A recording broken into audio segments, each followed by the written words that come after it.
Good day, and thank you for standing by. Welcome to Charter's fourth quarter 2021 investor call. At this time, all participants are in a listen-only mode. After the speaker's presentation, there will be a question-and-answer session. To ask a question during the session, you will need to press star one on your telephone. Please be advised that today's conference is being recorded. If you require any further assistance, please press star zero. I would now like to hand the conference over to your speaker today, Stefan Anninger. Please go ahead. Good morning, and welcome to Charter's fourth quarter 2021 investor call. The presentation that accompanies this call can be found on our website, ir.charter.com, under the Financial Information section. Before we proceed, I would like to remind you that there are a number of risk factors and other cautionary statements contained in our SEC filings, including our most recent 10-K filed this morning. We will not review those risk factors and other cautionary statements on this call. However, we encourage you to read them carefully. Various remarks that we make on this call concerning expectations, predictions, plans, and prospects constitute forward-looking statements. These forward-looking statements are subject to risks and uncertainties that may cause actual results to differ from historical or anticipated results. Any forward-looking statements reflect management's current view only, and Charter undertakes no obligation to revise or update such statements or to make additional forward-looking statements in the future. During the course of today's call, we will be referring to non-GAAP measures as defined and reconciled in our earnings materials. These non-GAAP measures, as defined by Charter, may not be comparable to measures with similar titles used by other companies. Please also note that all growth rates noted on this call and in the presentation are calculated on a year-over-year basis unless otherwise specified. On today's call, we have Tom Rutledge, Chairman and CEO, Chris Winfrey, our COO, and Jessica Fischer, our CFO. With that, let's turn the call over to Tom. Thank you, Stefan. We continued to execute well in the fourth quarter with solid customer growth and strong financial growth. In October, we launched our new Spectrum Mobile multi-line pricing and packaging, which allows Spectrum Mobile customers to save hundreds or even thousands of dollars per year on their personal communications spend. We had our strongest mobile quarter ever with 380,000 line net adds. For the full year 2021, we added 940,000 new customer relationships, and we added over 1.2 million internet customers for growth of over 4%. We also grew our mobile lines by 1.2 million. Financials were also strong in 2021. We grew full-year revenue and EBITDA by 7.5% and 11.4% respectively, and free cash flow grew by 23% year-over-year to $8.7 billion.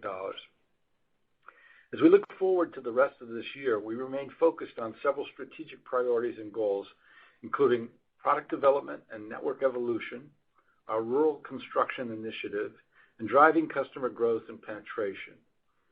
And although the business environment in which we're operating remains unusual, we believe our goals and priorities will continue to foster our growth and prepare us well when the marketplace returns to historical levels of marketplace activity and sales.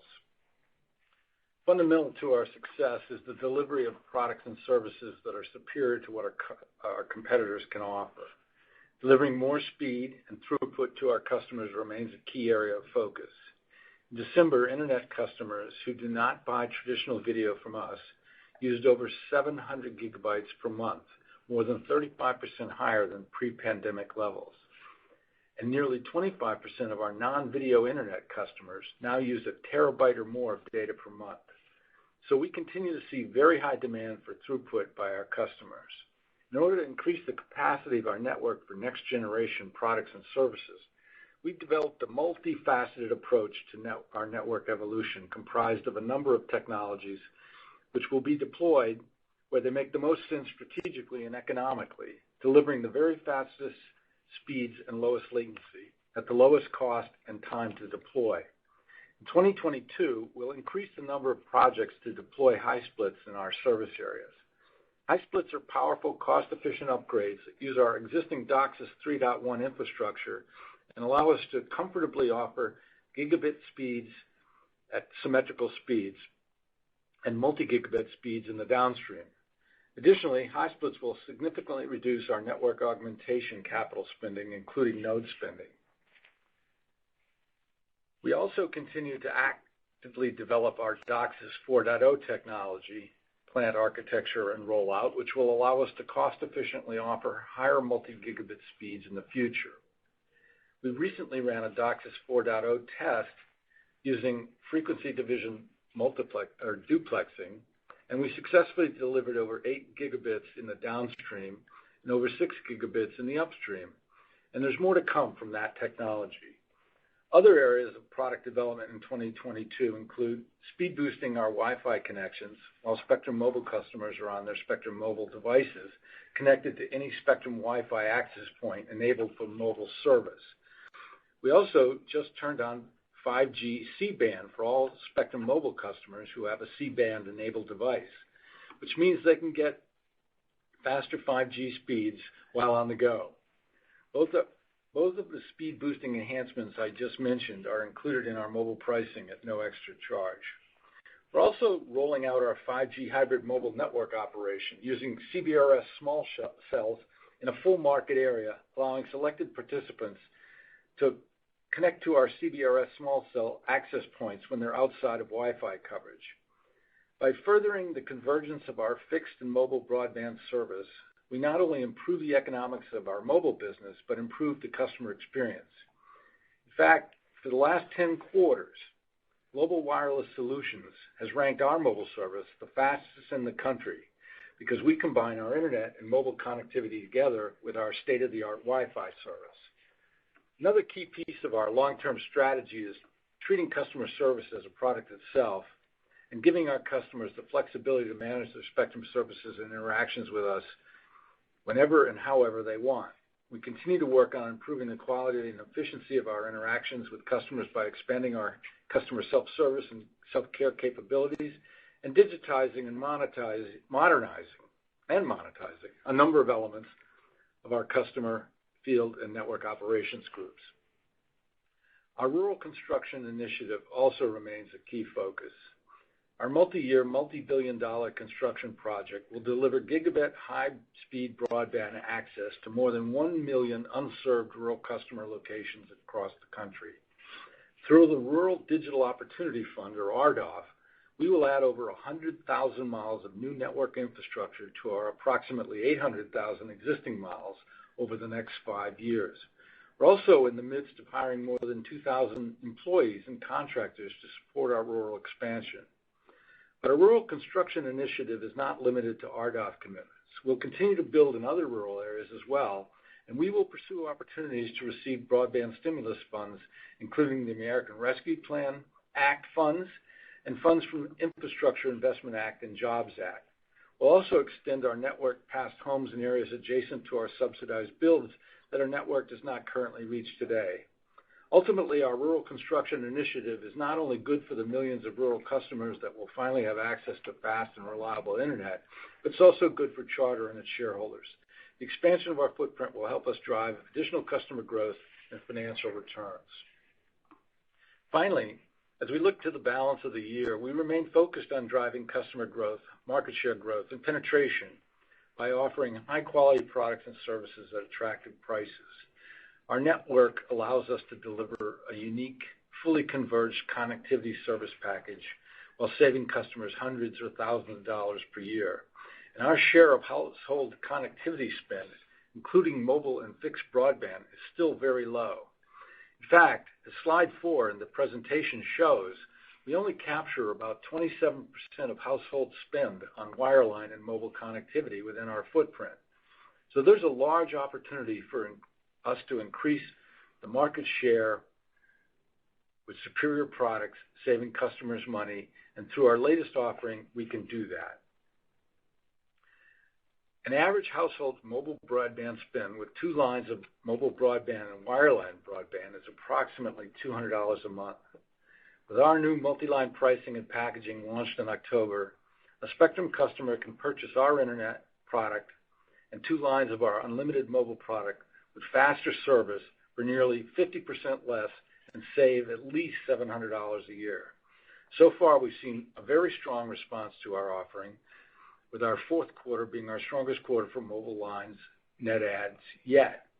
In fact, despite a very competitive environment, We continue to gain lines at a very rapid pace because of the value in our bundled service offering, which drives more EBITDA and free cash flow per customer and per passing and value for shareholders. Now I'll turn the call over to Jessica. Thanks, Tom.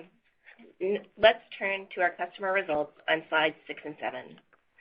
Please note that we will continue to reference COVID-19 related financial impacts from 2020 and include it again on slides 19 and 20 of today's presentation to help with year-over-year financial comparisons. We grew total residential and SMB customer relationships by 120,000 in the fourth quarter and by 939,000 in the last 12 months. Including residential and SMB, we grew our internet customers by 190,000 in the quarter and by 1.2 million, or 4.2% over the last 12 months. Although our internet customer growth remains strong in the fourth quarter, the business environment in which we are operating has not yet normalized. Similar to the third quarter, we saw both lower internet churn and lower internet connects than in fourth quarters of 2020 and 2019. Turning to video customers declined by 58,000 in the fourth quarter.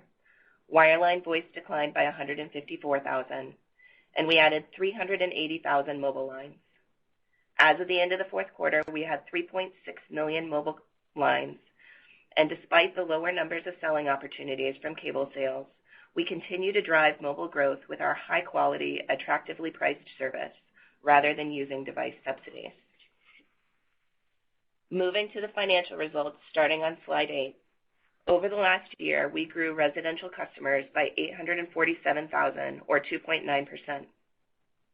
Residential revenue per customer relationship increased by 2% year over year, driven by promotional rate step-ups, video rate adjustments that pass through programmer rate increases, and $22 million of COVID-related impacts in the prior period.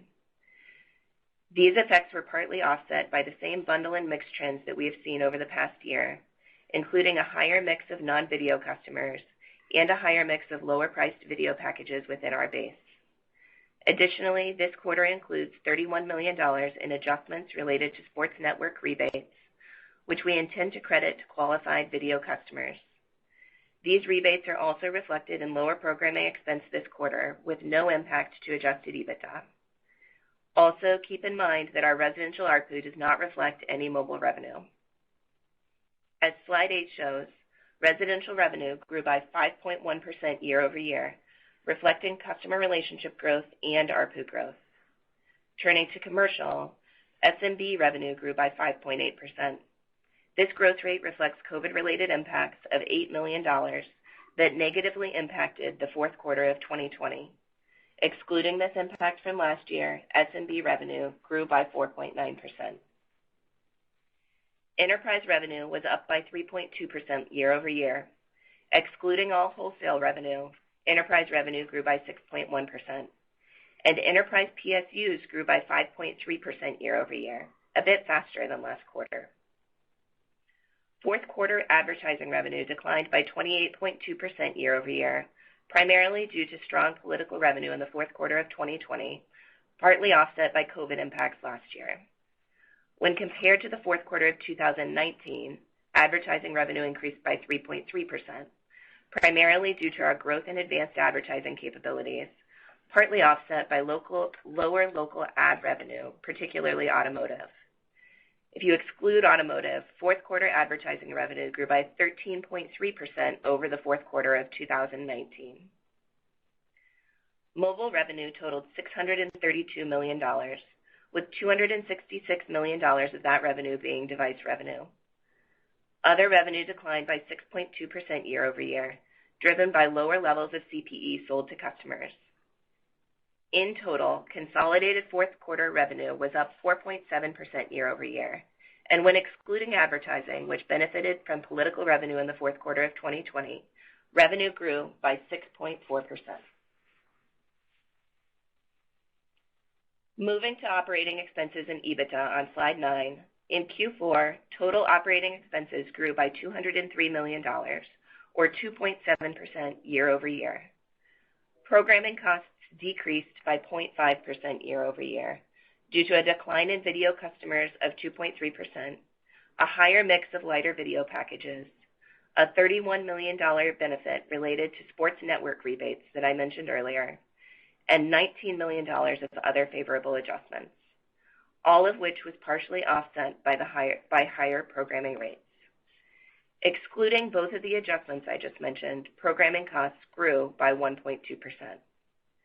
Looking at the full year 2022, we expect programming costs per video customer to grow in the mid-single-digit percentage range. Regulatory, connectivity, and produced content grew by 11.3%, primarily driven by higher Lakers RSN costs, partially offset by lower original programming costs and regulatory and franchise fees. The Lakers' cost growth was primarily driven by the delayed start of the NBA season in 2020, which drove fewer Lakers games charges in Q4 of 20, making for a challenging comparison to this year. Excluding RSN costs from both years, regulatory, connectivity, and produced content declined by 3.5%.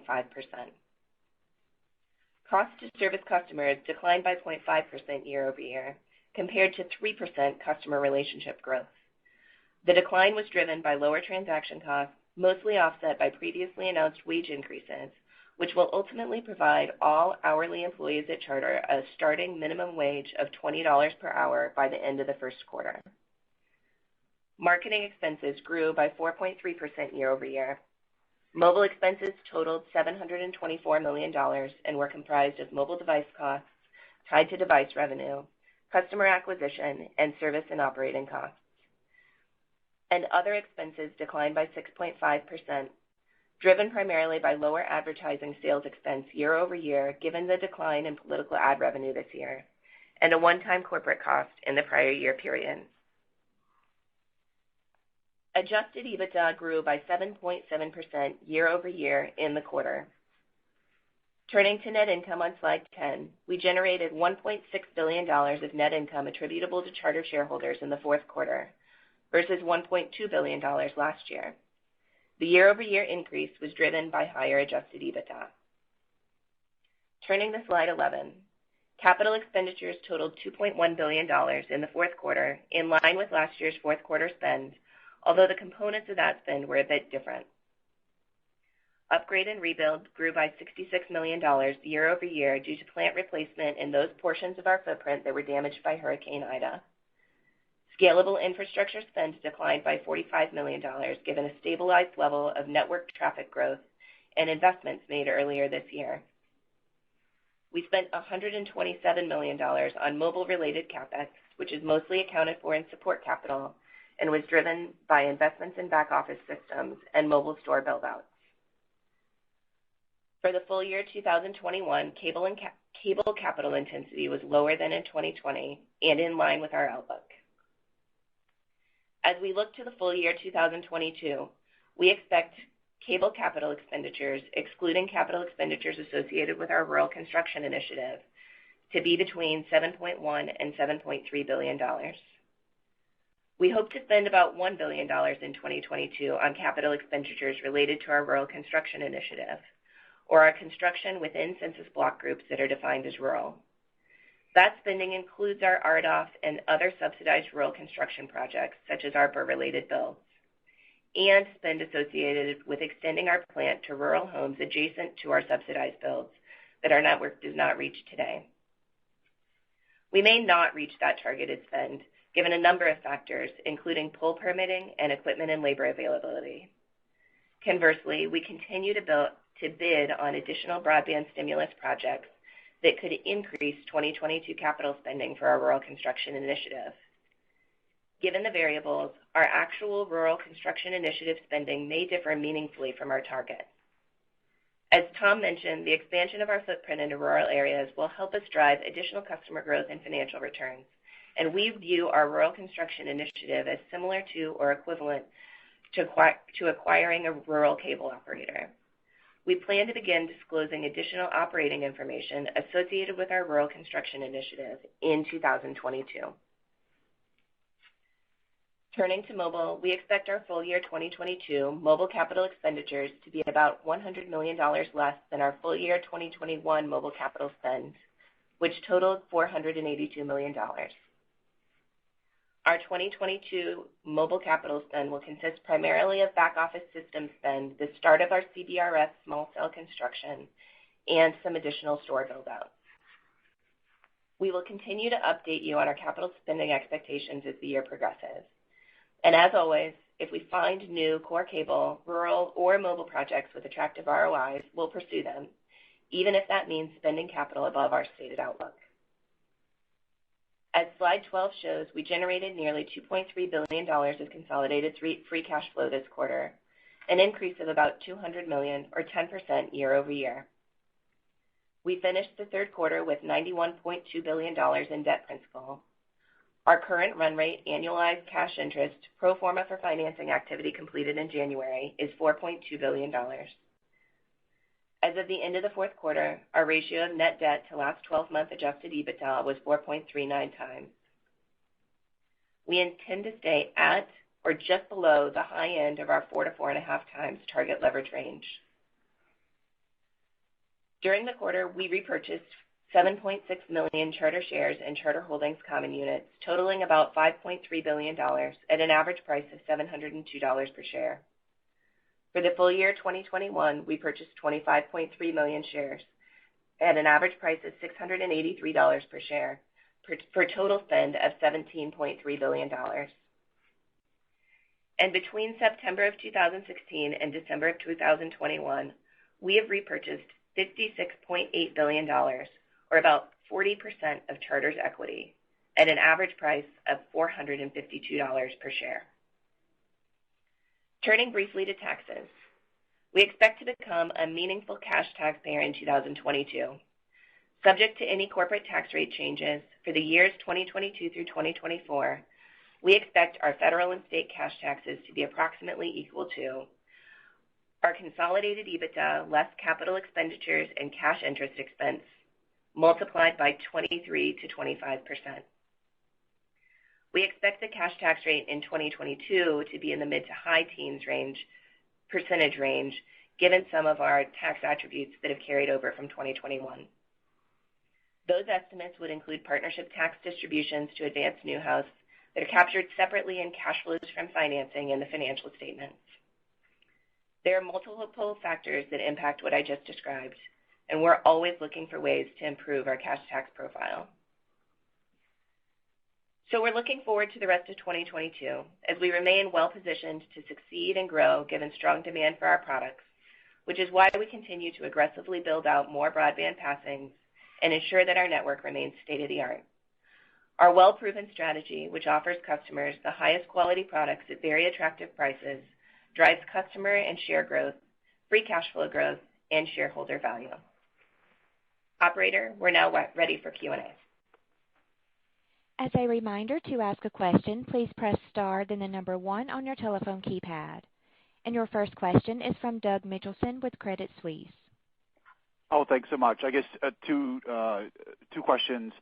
First, any update on momentum in the broadband marketplace and how you feel the market is trending in terms of the competitive environment versus the market-related slowdown that you guys have been highlighting? And then secondly, just sort of structurally, as you sit back and think about your wireless strategy, obviously a lot of success in the fourth quarter, and Tom, you talked about wireless a lot in your prepared remarks. I think there's sort of two dynamics that your big wireless competitors would note. One is owners' economics across wireless and wireline for two of your competitors, and then secondly, how do you manage wireless customers when it's time for them to get a new phone, when the wireless companies are waving a free new iPhone under their noses? Thank you so much. Hey, Doug, this is Chris, and we anticipated your question, and I have a few thoughts, but just put it in perspective. So, we added over 1.2 million internet customers last year, and over the last 2 years, we've added nearly 3.5 million. And the rate of market activity and net additions growth, it's not been consistent through the pandemic, with early on our 60-day offers, Keep Americans Connected, resulting payment plans, and more recently, subsidy plans. And we have the lowest market churn rate of all types that any of us have seen in cable. So that lower market churn has resulted in lower selling opportunities, which Jessica mentioned, with lower connects, and as a share gainer, that results in lower net adds. In our financial results, they actually demonstrate fully that lower transaction volume. So clearly there was a pull forward of demand in 2020 due to the pandemic, but the lower customer activity environment we saw throughout 2021, including the fourth quarter, is being driven by a number of factors. That includes lower household move rates and housing completion rates. It includes lower voluntary churn everywhere we operate, and much lower non-pay churn given the amount of subsidy programs that have been and remain available. And so those lower churn rates across each type of churn, they've been uniformly lower relative to 2019, and even compared to the fourth quarter of 2020 across every region and every competitive footprint. So as a result, our sales and connect activity have also been muted by similar amounts in each part of the geographical and competitive footprint. In the fourth quarter, we continued to grow customer relationships across our footprint, regardless of competitive technology or infrastructure. November activity levels were better than October, December was better than November, and then Omicron provided a setback to transaction volume in late December. So we had good growth in operating and financial results last year, and our expectation is that we'll have a steady return to more normal transaction volume and selling opportunities as 2022 progresses and we get further into the year. And Doug, with regard to wireless competitive dynamics, I think that our pricing structure and the monthly recurring fee piece of the pricing value equation is superior net to what our competitors are offering, and we're getting some traction with that. And of course, that's combined too with our superior broadband product and the continued investment we make in our broadband product in terms of its capabilities and how we make the wireless product work with our wireline product through the mobile speed boost technology opportunities and the other technology opportunities that we have, all affect the price value relationship that we're presenting to the customer. But it's true that that replacement phones are being given away in the marketing strategies of our competitors, and we haven't done that. And I think customers will have to, they're currently making the evaluation that we have a good product and they're buying our product. But I think it's really our challenge is to make sure that the customer's perception of value is appropriate, and that's our marketing and branding strategy. But if we need to change our competitive posture, we can. I don't see, I think that what we're doing right now is the best strategy for us, but it doesn't preclude us from future strategies. But the fundamental value proposition that we're providing is superior service, a fully packaged communication service everywhere we operate, which none of our competitors do, and making that a better value and driving customer relationships by having better products and services. And the deeper we penetrate, the lower our costs, and the lower our costs, the better the value we can provide. Understood. Thank you both. Thanks, Doug. April, we'll take our next question, please. Your next question is from Jonathan Chaplin with New Street Research. Thanks. Two questions. First, Tom, the 27% of the total connectivity market today, taking a sort of a very long-term view, if we look at the market in its end state, what do you think your fair share of that total revenue opportunity is? And what are the margins for an integrated infrastructure asset look like when we get to that end state? And then looking more near term, there's been a lot of investor concern recently around the impact to future ARPU from some of the competitive entry that we've seen from fiber, a bit more so from fixed wireless broadband. Can you give us just some insight into what you're seeing around pricing dynamics in new fiber build markets and then how you think about Verizon offering a $30 product over wireless. Thank you.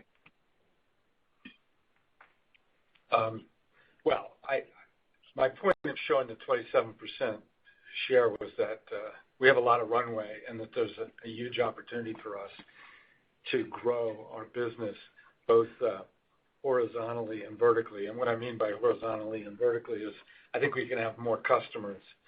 That's horizontal. And I think we can have higher revenue because we have more product being sold, even though those unit prices are going to be lower in the future than they are today. What does a converged network look like in the future? I think, we continue to enhance the experience on the mobile device where it's used the most first, and continue to enhance that value by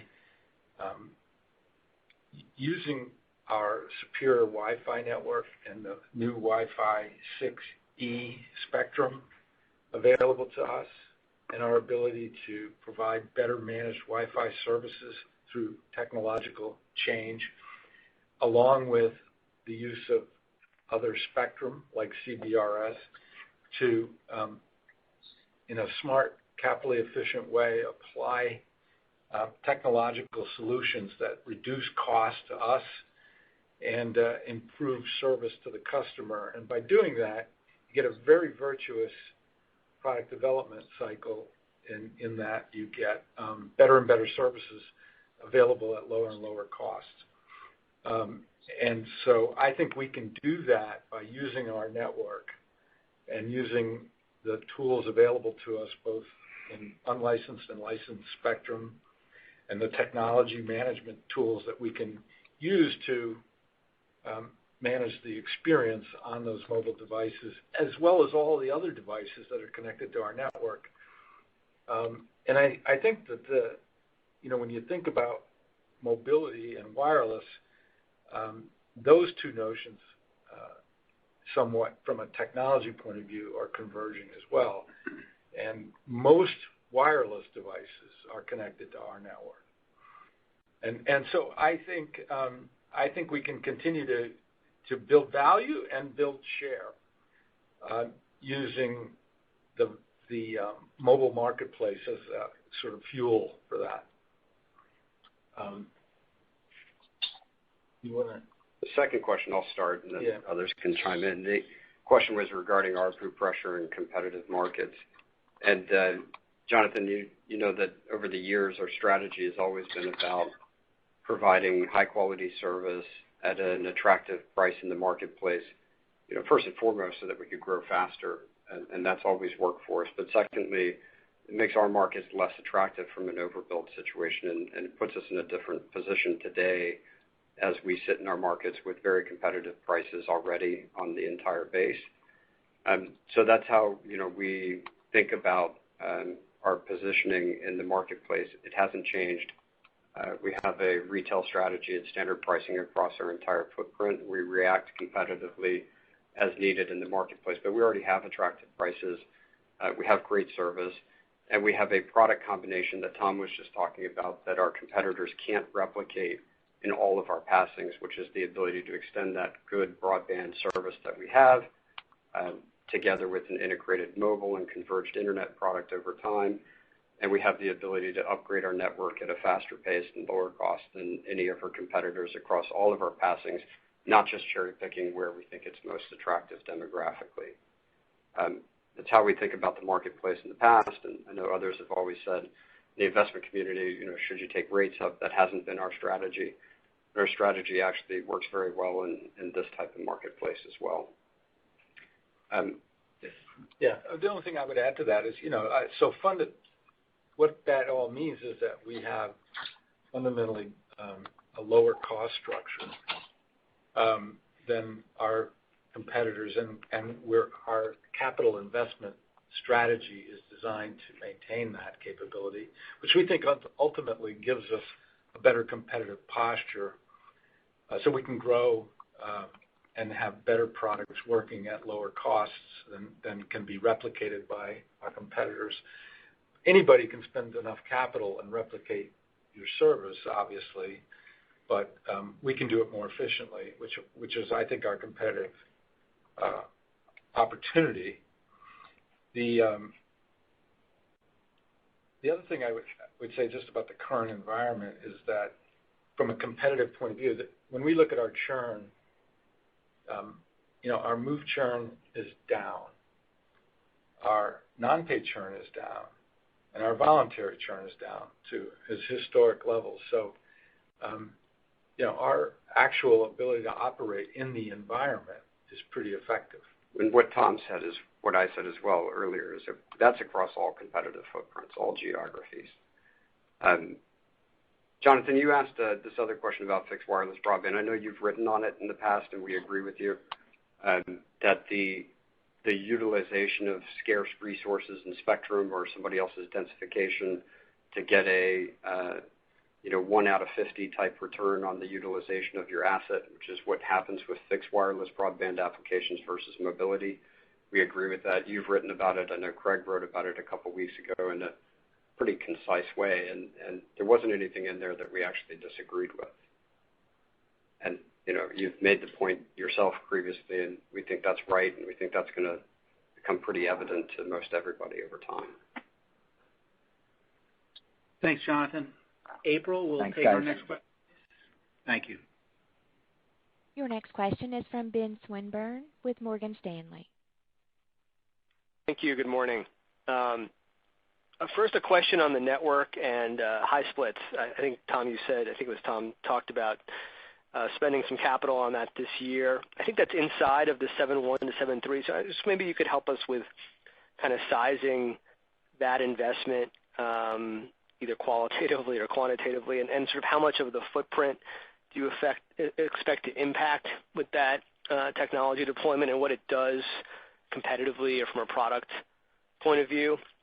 And then I just wanted to come back to wireless. I know you guys have been working hard to put the pieces in place to sort of be more aggressive in the marketplace. Are we there now, or is there more as you look into 22 that you're going to do on the wireless side, whether it's billing system related or sales channel related or something else that can offer you an opportunity to even further accelerate what obviously has been a pretty impressive acceleration over the last few quarters? Right. Well, on the high splits, I'll say this, that we're deploying the technology, and I said in my prepared remarks that we can go to symmetrical speeds, gigabit speeds. We can go to multi-gig downstream speeds. And as I said earlier, we're holding our own competitively as it is. And the value of the high split is that by re-architecting the network that way, which is basically just an electronic drop-in, we can quit spending money on augmentation or node splits at the same rate that we've been spending it. So I think the best way to think about it is that depending on speed of construction and on a relative basis, yes, it's in the 7.1 to 7.3, and the general capital intensity over a multi-year period associated with that kind of upgrade will maintain the kind of capital intensity that we heretofore had. With regard to wireless billing, the wireless billing opportunity is that we've just built a new billing system, and it's just being deployed. It was deployed to some extent at the end of the fourth quarter, but not the full fourth quarter. And it gives us new opportunities for selling and making the selling process easier. When we initially launched mobile, we launched it on a platform. Both us and Comcast together through our JV launched on a common platform that was segregated from the traditional cable platform. And so it obviously we did well with it, but we've architected all of that and deployed a brand new system that gets us better integrated sales capabilities and better integrated billing capabilities that ultimately makes the sales process easier. Our ability to go faster with less friction is enhanced by those capabilities. And so we're optimistic that we can continue to accelerate our growth there. You asked about other developments. The deeper deployment of our advanced in-home Wi-Fi, which includes giving customers more control over their Wi-Fi in the home, the deeper deployment of that across our base, as well as more functionality that will be applied to there. Tom mentioned as well the mobile speed boost as well as a way to enhance the value of this converged offer that we have. So there's a number of product development pieces that are in the pipeline that are going to continue to add value. Obviously, the CBRS test this year, which Tom also mentioned, that's a market rollout, but that's not going to be across our entire footprint just yet. So I wouldn't hang too much on that just for 2022. But there's a lot of development that's in the pipeline to continue to make this product better than our competitors and more integrated. Thank you both. All right, thanks, Ben. April, we'll take our next question, please. Your next question is from Craig Moffett with MoffettNathanson. Hi, guys. A couple of questions staying with wireless for a minute.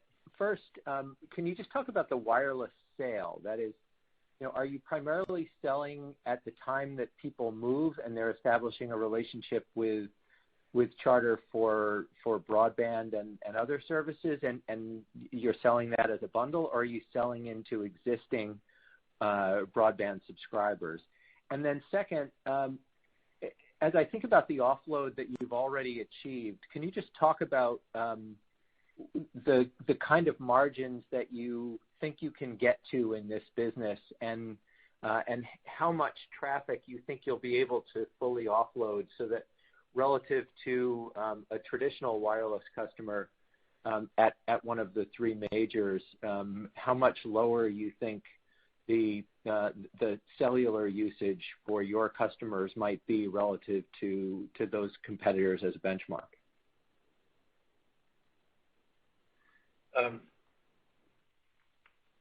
Okay. In terms of moving and upgrading, we're in a low churn environment, so the yield on that segment of moves and people who are in a moment where they're more likely to be changing services is lower. We've actually we've achieved additional sell-in using mobile as part of that process. But the bulk of our mobile growth is still coming from upgrades at the moment. If you just look at net changes in broadband versus net changes in mobile. But interestingly, the mix is changing too to more multi-line, and because of the way we've priced it and the value proposition, more full unlimited service. I expect that through time we'll get more pull-through on the new customer creation side of it. But just when you do the math in terms of where the opportunity is to grow mobile, given our existing broadband penetration, just mathematically we have more upside in upgrades. But it has both effects.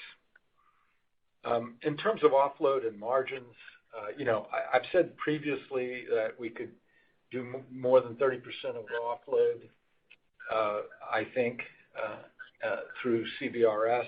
We also are already offloading enormous amounts of traffic on Wi-Fi. And I think that we have the ability to take that up significantly too. So I'm not going to give you a full number, but it's substantial. And I guess the piece that I would add to that is that we have margin that we're generating from our mobile customers today. So You have negative EBITDA in the mobile business, but that's driven really by customer acquisition costs and our rate of growth in the business.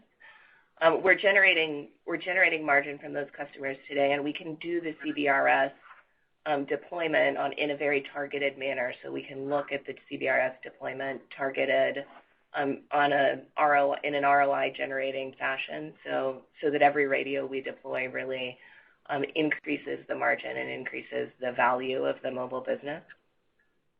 So I think that piece is important as you think about how we grow profitability in that business, that we will grow profitability by adding CBRS and by growing the offload, but those customers standalone are generating margin today. And I would say this. So Jessica, do you think? Go ahead. I would just say, do you think this could be a sort of a 10% margin business long term, a 20% margin business?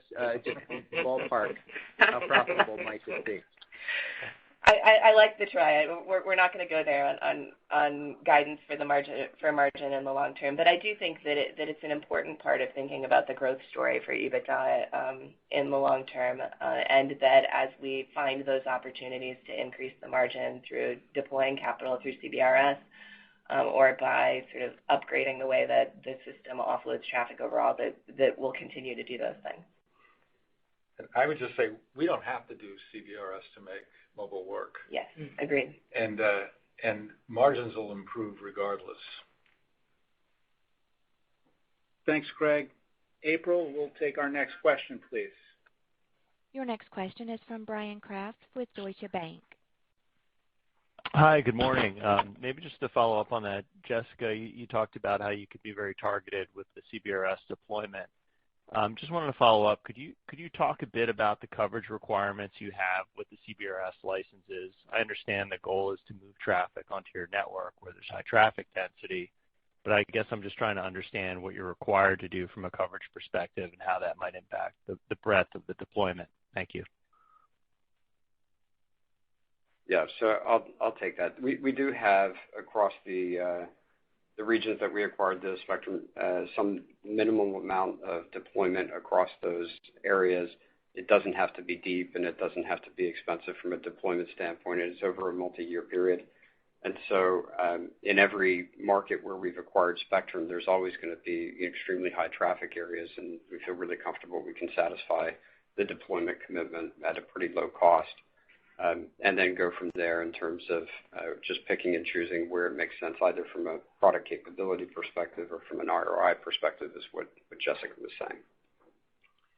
Yeah, and when we talk about a full market deployment, we're talking about a full market deployment where it makes sense. Yep. And what that means is we're putting these radios where traffic dictates that the radios should be, and that the amount of offload would reduce our costs sufficiently to pay back the investment in the radios quickly. Yes, and so it's opportunistic capital, which generates a higher margin on the mobile business. Thank you. If I could just ask one follow-up, could you just remind us what the dates are around those licenses for you to meet coverage milestones, minimal coverage milestones? Yeah, it's public, and so we're not, I'm not hiding it. I just don't know it off top. I don't remember it off the top of my head, but it's a multi-year outlay. Okay. But if you follow up with Stefan, he can get you the exact dates because it is public as part of the FCC process. Okay, great. Thank you very much. Thanks, Brian. April, we'll take our next question, please. Your next question is from Phil Cusick with J.P. Morgan. Hi, guys. Thank you. A couple of, actually, one follow-up. You commented on the pace of broadband through the fourth quarter, and I think there was a New York runoff there as well. But I'm curious how you think about seasonality versus typical. Is seasonality sort of running in the business these days, or is the sort of underlying engine just running more normal through the year? And then second, on SMB, that decelerated this quarter. Maybe you can talk about any update on efforts there, as well as conversations with enterprises. What are you seeing? Thanks very much. So I'll pick up on two of those. First, just around seasonality, I mean, certainly our results looked different over the course of this year than you would see from a seasonality perspective over a normal year. I know one of the things that we've been thinking about, that we see a lower number of college student enrollments, and so some of those markets have looked sort of different from what we would normally expect. And the overall environment does appear to be sort of more impacted, as Chris mentioned, by things like COVID waves and seeing lower activity when something like Omicron happens. We also did see some impacts from other things on the New York State side. New York had a moratorium on certain disconnects. It did drive a one-time spike in internet non-pay disconnects. It was about 20,000 in the quarter.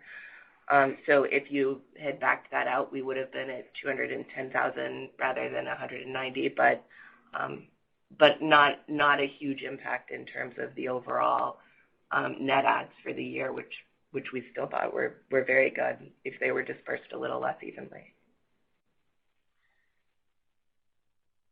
And I guess to speak to seasonality, video was very seasonal. In the fall season, you had a tremendous uptick, and fourth quarter was big, although Cablevision, because of the Hamptons, has a sort of an opposite effect. But fourth quarter is a big issue in video. But as Jessica said, the college student situation has been unusual lately, and wireless has its own cadence too, which I'm not sure we fully grasp yet, although we have people that think they do, and whether there's an underlying broadband seasonality is hard to say. So I do think that the traditional seasonality in the business is going to be different, and obviously the effects of COVID have been dramatic in terms of quarter-to-quarter changes in growth. Even in the last quarter, it was very interesting in that the activity levels hit their lowest level at about October, and they started. And November was better than October, and December was better than November, and Omicron affected us at the end of December, so it's hard to say whether that trend will continue, but my guess is it will steadily improve. There was a second question on enterprise. I didn't catch that. Was that also tied to seasonality? And SMB, thank you. In terms of seasonality there with those businesses? Yeah. Enterprise has been, from a retail perspective. I just noticed that SMB was down sequentially. Thank you. Yeah, no, the SMB business is doing very well. I know relative to last year, it may not look quite as much, but last year you had an SMB surge coming out of really the lockdown tied to COVID. So the year-over-year comparison there is less favorable. But the underlying trends that we're seeing, coming out of Q4 in the SMB, despite everything that COVID has brought, SMB is continuing to do well and steady. Despite everything that would suggest there might be some pressure there, we're performing well in SMB. On the enterprise side, there are markets that are still coming back underperforming, New York City and LA in particular. But despite that, if you take a look at the underlying retail PSU growth and revenue growth, we're on a steady march to sequentially improving over many, many quarters now. And that business is looking more healthy. And once we get back into a normal environment, there won't be that much seasonality tied to enterprise. It'll continue to get better is our hope. Thanks, guys. Thanks, Phil. April, we'll take our next question, please. Your next question is from Vijay Jayant with Evercore. Hi, good morning. I just wanted to, now that we're going to start seeing some RDOF CapEx really come through, can you sort of remind us, and actually, Jessica, you mentioned it looks like as though you did another cable acquisition. Can you sort of remind us sort of what are the sort of levered or unlevered IRRs you think you can get, especially in sort of a virgin opportunity there? Obviously, it'll be an impact on total company free cash, but it's probably a fantastic project. Can you just help us think through the long-term returns on that investment? Sure. So I would point out that you use the word long-term, and I do think that we think of the investment in RDOF really as a long-term investment in terms of creating returns. But based on the kind of markets that those were in and the success really that we saw in the New York State build-out, we think that we can generate mid-teen IRRs in the long term from building those passings. And from a project perspective, I'd also point out, that a lot of that is already started, and has to be. The spend there will be a little lumpy, so you have to spend money up front to do things like go do walkouts and figure out how to attach to the poles and design your construction, and that all takes time. So what you're going to see is you'll see sort of cash investment going in up front that's going to happen before we light up the passings. And the passings then will sort of trail behind that. And that's all sort of factored into the way we think about the IRR of the investment, but it will look different from what I think our sort of normal placing in service of passings on a year-to-year basis looks like. Just, if I could, another one on just CapEx, taxes. You talk about being meaningful taxpayer in 22, and you still have some tax credits and NOL carry forward. Any help on, how close to being a full statutory taxpayer you are likely to be in 22? Yeah, I mean, I think you can look back in the comments in the script, but it's if you take our EBITDA and subtract from that capital expenditures and cash interest for the year, and then multiply that by a mid-teens number, you get there. So you can see the credits and the carry forward on the balance sheet. There is some of that carry forward that's still subject to limitations on our usage going forward. And so based on that, we sort of come through that process to get to what we think is an appropriate rate for 2022. Great. Thanks so much. Thanks, Vijay. April, we'll take our last question, please. Your last question is from John Hodulik with UBS. Great. Thanks, guys. Thanks for all the detail on the rural build-out. Can you give us a sense? I think you guys have been adding about 1 million homes past a year for the last few years. And does that ramp from here? If you could give us a sense on, sounds like it maybe the ramp is a little bit slower this year, but what's a good sort of run rate once all the money's coming in and you're getting it out there and sort of executing on that strategy? And then a follow-up on pricing. I think you guys typically take a price increase in November, December on the broadband side, and I don't believe that happened this year. Is that something we could expect early in 22 here, or has your view on sort of slow, methodical sort of price increases on the broadband side changed? Thanks. Sure. So I can start on the sort of homes passed per year. I think the rate that we are typically at is around 1 million a year. I think the commitment that we've made around RDOF is to build 1 million additional FCC locations, 1 million additional passings over the course of 5 years. I think 6. Thanks. I think that if you pace it in that way, that you'll be close. Though the caveat that I would add to it, that we do continue to bid on additional subsidized build projects, and in addition to that, we have spaces that we'll build that are, the space between our network today and where the subsidized build projects are, or that are in rural areas that aren't part of those projects that are sort of close to what we pass today. And so in addition to those passings that we've committed under RDOF, you might see additional passings. And if we're really successful in the subsidized build space, you might see even more. But I think that's a good place to start as you think about what we'll be able to place in service. So just a clarification, is that all incremental to the 1 million you were doing previously? It is incremental to the 1 million. Got it. Great. Yeah.